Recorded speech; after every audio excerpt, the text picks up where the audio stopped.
बहुत सारे बच्चों का मैंने देखा है कि फॉर्म की छोटी सी गलती से या तो वो चॉइस गलत ले जाएंगे। बच्चों ऐसा हुआ है पिछली भर्ती में, तो कम बच्चों का हुआ, उससे पहली वाली भर्ती का अगर मैं आपको बताऊं तो फर्स्ट रैंक लाकर के एक लड़की बीएसएफ उसको मिला था।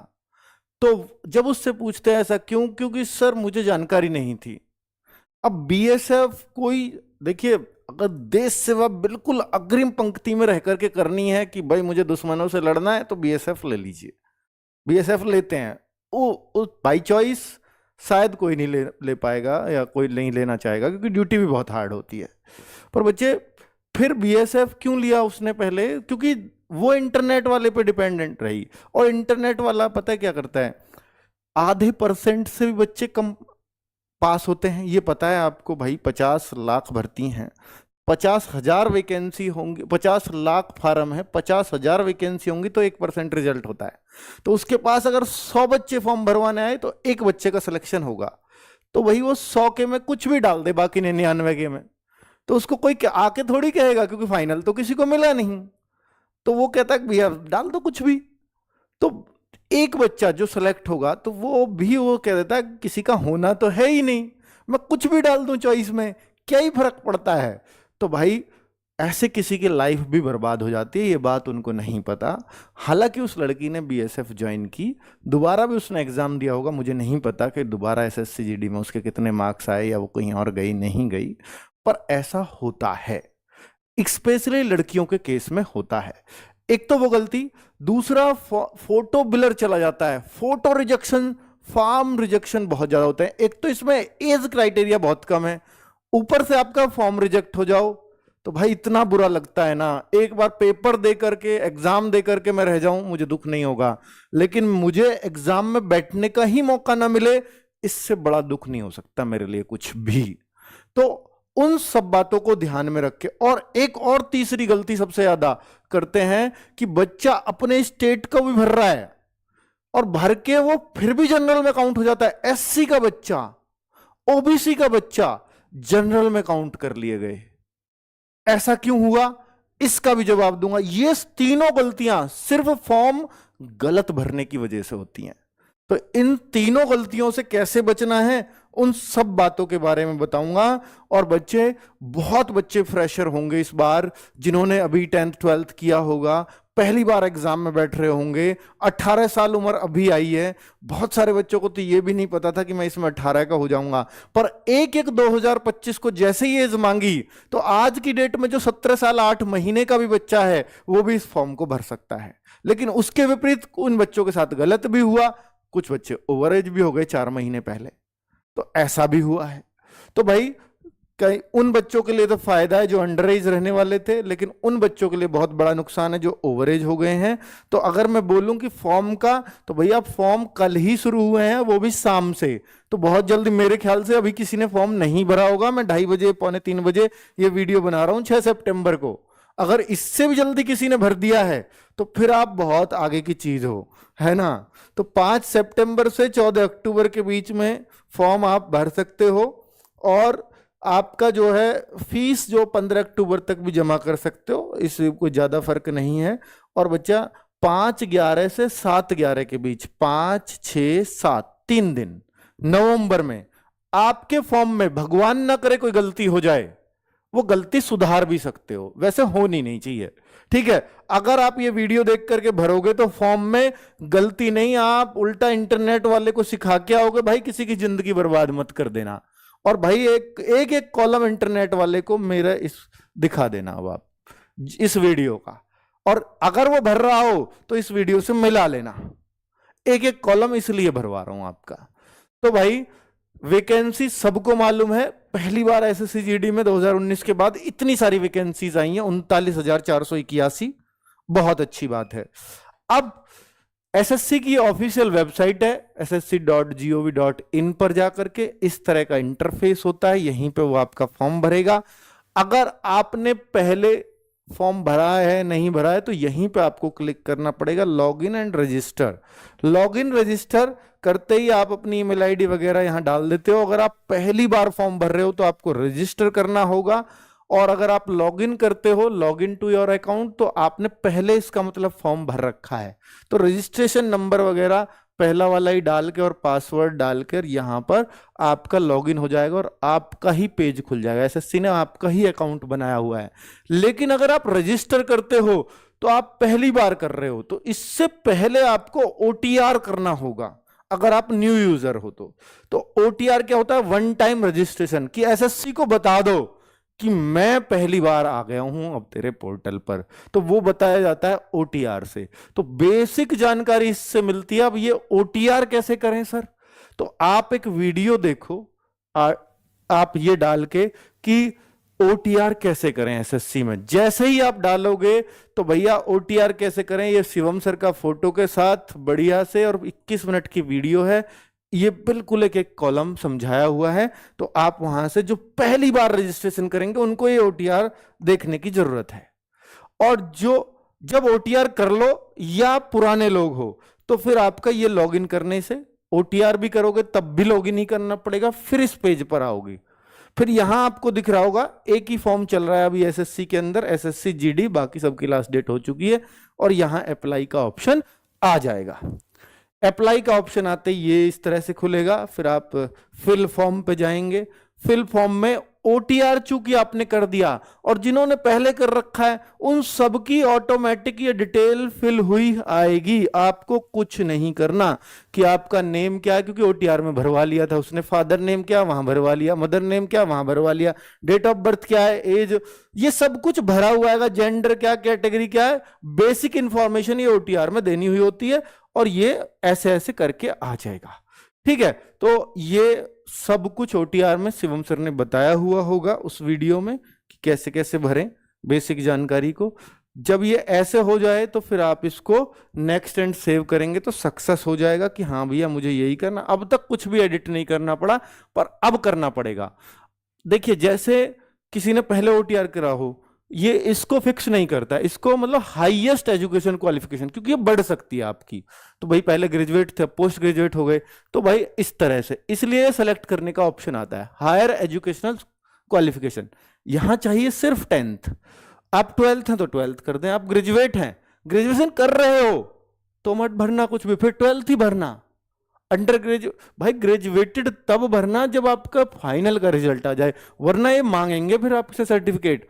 12th भर दोगे तो 12th का मांगेंगे, और 10th भर दोगे तो सिर्फ 10th के ही मांगेंगे, वो आपकी मर्जी है। और 10th के सर्टिफिकेट के हिसाब से ही पूरा फॉर्म भरा जाता है, सारी डिटेल, स्पेलिंग। 10th और 12th में बहुत सारे बच्चे कहते हैं सर मेरे में केएम लगा हुआ है, मेरे में कुमार लगा हुआ है, मेरे में ये है, मेरे में यह है, मेरे में ये है। तो भाई आप सिर्फ 10th के हिसाब से ही भरना अपनी डिटेल। ठीक है, तो अब ये डिटेल्स ऑफ क्वालिफाइंग एजुकेशन, तो क्वालिफाइंग एजुकेशन है 10th, सबको 10th भरनी है यहां पर।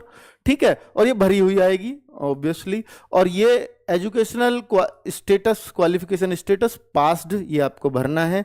पासिंग ईयर, ये सब कुछ शायद भरा हुआ आ जाएगा जैसे ही आप 10th भरोगे, इसलिए ब्लैक कर दिया है। रोल नंबर वगैरह ये सब कुछ, 10th का क्या रोल नंबर था, नहीं तो आप भर देना name of the board, 10th का रोल नंबर, परसेंटेज क्या रही, ये ओटीआर में भरवा लेगा। ठीक है, और नहीं तो यहां ये भरना पड़ेगा 64% है, या देखिए किसी के 64.44% है, तो परसेंटेज में ना भर के आप 64 भर दीजिए, पूरा कम ही भर के चलना है ना, ज्यादा मत भर देना। और ये फिर आपने सक्सेस कर दिया, ये आपका काम खत्म हो गया। और एडिशनल इंफॉर्मेशन ये है कि आप एक्स सर्विसमैन है तो नो भर दीजिए, अगर नहीं है तो हैं तो यस करना पड़ेगा।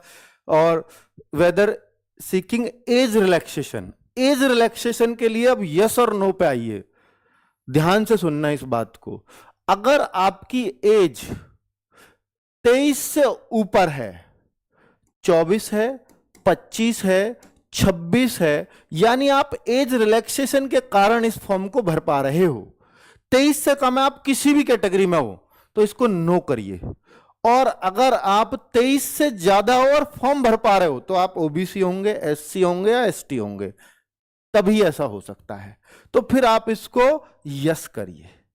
यस करके फिर वो आपसे ओबीसी कैटेगरी का कोड पूछ सकता है, अगर आप ओबीसी में हैं तो एससी का कोड, ये फिर अपने आप यस करने पे खुलेगा। ठीक है, do you want to make your personal information available, government को देना चाहोगे आपकी पर्सनल इंफॉर्मेशन, तो यस दे दीजिए, कोई दिक्कत नहीं है। ये कहते हैं कि अगर भाई बेरोजगार बच्चा है ना, तो हमारे पास अगर कोई नौकरी आएगी प्राइवेट गवर्नमेंट की तरफ से, मान लीजिए मंत्रालय वगैरह में कहीं जगह निकलेगी, प्राइवेट स्टाफ भर्ती करना होगा तो हो सके हम आपको कॉल कर दें। ऐसा आता नहीं है वैसे। चलो आगे बढ़ते हैं। तो ये हो गया सक्सेस। अब आगे बात कर लेते हैं एडिशनल इंफॉर्मेशन 2। अब ये एडिशनल इंफॉर्मेशन 2 में क्या चाहता है कि ये भी आपको करना है कि आपको एग्जामिनेशन सेंटर कौन कौन से 3 चुन लीजिए। प्रीफरेंस 1 आप अपनी मर्जी का दे सकते हो। प्रीफरेंस 2 जैसे किसी ने आगरा चुना, दूसरा मेरठ, तीसरा कानपुर चुन सकता है, कोई दिल्ली भी चुन सकता है। दिल्ली चुनते ही वो एनआर रीजन में आ जाता है। ठीक है, चलो और कहीं का भी चुन सकते हो। ये जरूरी नहीं है कि भाई आप महाराष्ट्र में रह रहे हो, यूपी के बच्चे हो तो महाराष्ट्र में जॉब कर रहे हो तो महाराष्ट्र का भी एग्जामिनेशन सेंटर चुन सकते हो। जरूरी नहीं है कि आप अपने यहाँ का ही चुनो। Medium for computer based examination, तो आप एग्जामिनेशन किस लैंग्वेज में देना चाहते हो, हिंदी में या इंग्लिश में? तो भाई हिंदी में, इंग्लिश में, बंगाली में, मराठी में, टोटल 15 लैंग्वेज है, वो यहां भर दीजिए। अब कोई बच्चा कहेगा सर हिंदी में, पर कभी कभी मुझे बीच बीच में इंग्लिश का भी देखना पड़ता है, तो वो कोई दिक्कत नहीं, जो हिंदी भरेगा उनके लिए इंग्लिश आएगी, कोई बंगाली भरेगा तो इंग्लिश भी आएगी साथ में। ठीक है, फिर हिंदी नहीं आएगी। तो हिंदी में भरते हो तो इंग्लिश अपने आप आएगी, इंग्लिश भरोगे तो भी हिंदी आ जाएगी। चलो, तो वैसे इंग्लिश भरने का कोई फायदा नहीं है, दूसरी लैंग्वेज जो हो उसके भरना, इंग्लिश तो आनी ही है।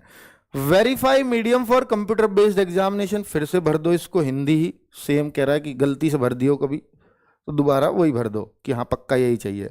आर यू नेशनल कैडेट को, तो भैया कैंडिडेट हो आप तो, या एनसीसी के कैंडिडेट्स हो आप तो आप कहोगे यस, तो फिर आपको सर्टिफिकेट पूछेगा। बी है आपके पास, ए है या सी है, और यही नंबर आपके एग्जाम उसमें जोड़ दिए जाएंगे एग्जाम में।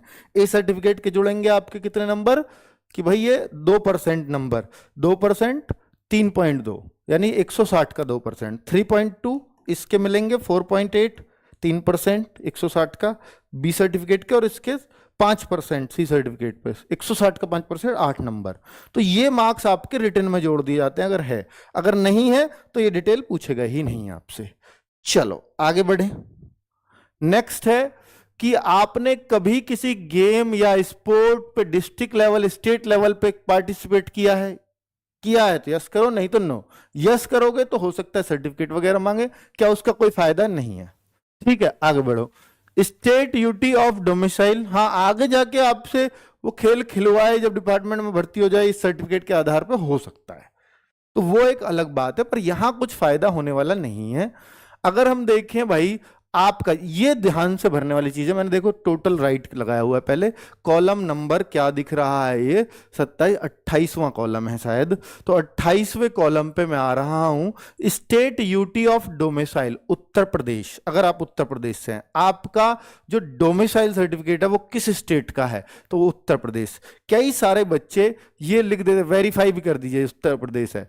अब उत्तर प्रदेश में भी ये देख लेना कि भाई किस डिस्ट्रिक्ट से हो, डिस्ट्रिक्ट बहुत ध्यान से भरना, क्योंकि अगर आपने डिस्ट्रिक्ट ऐसा भर दिया, गलती से ऐसा भर दिया जो बॉर्डर एरिया है और आप उसमें हो नहीं, आप जनरल डिस्ट्रिक्ट वाले से हो, क्योंकि डिस्ट्रिक्ट के हिसाब से तय होगा कि आप बॉर्डर एरिया से हैं, नक्सल एरिया से हैं या जनरल एरिया से हैं, तो इसलिए डिस्ट्रिक्ट से ही भरना बहुत जरूरी है। यह भी गलती हुई थी पिछली बार जब फिजिकल में बच्चा है, सर मेरा डिस्ट्रिक्ट गलत भर गया, कुछ नहीं हो सकता फिर। फॉर्म बहुत इंपॉर्टेंट चीज है बच्चों, ठीक है।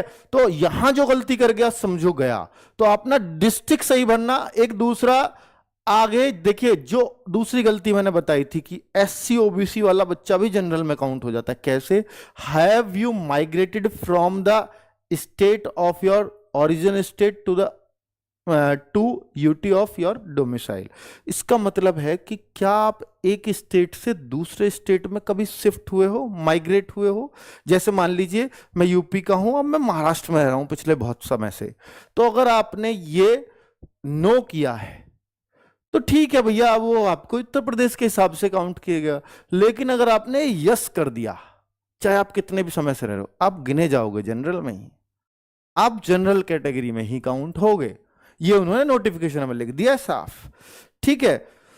और आपका ये क्या है, military Naxal area, military area, militant area से हो तो नो करिए, और आगे बॉर्डर डिस्ट्रिक्ट से हो तो नो करिए, अगर हो तो यस करिए।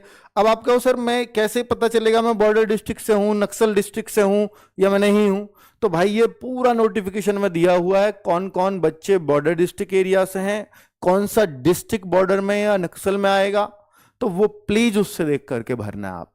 ठीक है, चलो प्रीफ्रेंस पोस्ट, ये बहुत इंपॉर्टेंट है। जो दूसरी गलती थी मैं आपको बता रहा था कि एक बच्ची 1 रैंक ला करके बीएसएफ ले गई, और भाई बीएसएफ तो वो बहुत कम नंबर ला के भी ले जा सकती थी, पर उसकी जानकारी का अभाव। पूछा तो क्या हुआ, उसने बोला इंटरनेट वाले ने अपनी मर्जी से भर दिया।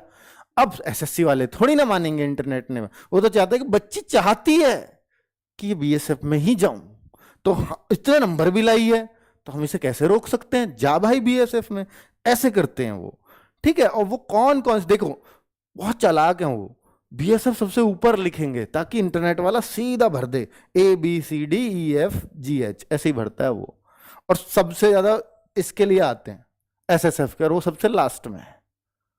ठीक है, और वो भरेगा यहां से, तो एसएसएफ चाहिए ही नहीं उसको। तो ये थोड़ा बच्चे इस चीज पे ध्यान देने की जरूरत है। मैं आपको बता देता हूं कि भाई जैसा बच्चा चाहता है, नॉर्मल सोच के हिसाब से है। देखिए अगर आप मान लीजिए आप असम से हैं, आप अरुणाचल प्रदेश से हैं, तो आपको एसएसएफ बिल्कुल सूट नहीं करेगी, आपको एनसीबी बिल्कुल सूट नहीं करेगी, क्योंकि दिल्ली में नौकरी करना पड़ेगा। आपको सीआईएसएफ भी उतना सूट नहीं करेगी, आपको आईटीबीपी और असम राइफल बहुत सूट करेंगी। अगर आप असम अरुणाचल में नॉर्थन ईस्ट स्टेट से हैं और सिक्किम वगैरह से हैं, वेस्ट बंगाल से हैं, मुझे लगता है आपके लिए आईटीबीपी बेस्ट है, क्योंकि आपके एरिया के आसपास ही आपकी ड्यूटी रहेगी, आपके स्टेट के आसपास रहोगे, आप अपने स्टेट में रहोगे, तो भाई उस हिसाब से। बाकी मैंने यहाँ एनसीआर में या मैं कहूँ हिंदी भाषी स्टेट के हिसाब से अगर मैं देखूं तो एसएसएफ को ही यहाँ लोग चुनते हैं, और कट ऑफ बहुत हाई फाई जाती है। और इस बार तो 35 वैकेंसी दी अभी तक, तो कहां जाएगी कुछ नहीं पता। एनसीबी में भी बहुत थोड़ी सी वैकेंसी आई है, शायद 20-22 वैकेंसीज हैं, तो ये तो खाने चाटने के लिए आई हैं बस, इससे ज्यादा है नहीं कुछ। वैकेंसी यहां से है अच्छी खासी। तो अगर सीआईएसएफ, इसको ध्यान से भरना, हाँ सीआईएसएफ चाहिए तो भाई एचजी तो भर दीजिए। देखिए अब वैकेंसी कम है, फिर भी हम फर्स्ट चॉइस भरें, भर दो, क्योंकि अगर नहीं मिली उसमें जगह तो आपकी दूसरी चॉइस पे आएंगे, क्योंकि इनकी कट ऑफ हाई गई। अगर इनकी लो गई तो सर फिर तो मिल ही जाएंगी, अगर फर्स्ट है तब भी मिल जाएगी, लो भी गई तो, और हाई गई और आपके हाई नंबर आ गए तो भी यही मिल जाएगी। अब मान लीजिए गलती से किसी ने ये ऊपर भर दिया एसएसबी सबसे ऊपर, कि जिसमें वैकेंसी ज्यादा है या सीआरपीएफ में ज्यादा है, इसे ऊपर भर दूं, तो भाई आपके नंबर बहुत ज्यादा आ गए, बहुत अच्छे आ गए।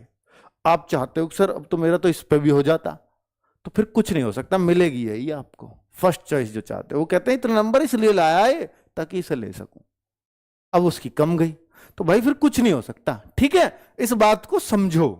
तो सीआईएसएफ तीसरे नंबर पे, जनरली जो बच्चों की सोच है, लड़कियों के हिसाब से सबसे बेस्ट ड्यूटीज मैंने आपको बताई हैं। एसएसबी डी भर सकते हो, सीआरपीएफ सी भर सकते हो, इनके लिए अलग अलग मैंने काम बता रखे हैं एक वीडियो में कि भाई किसका क्या काम होता है।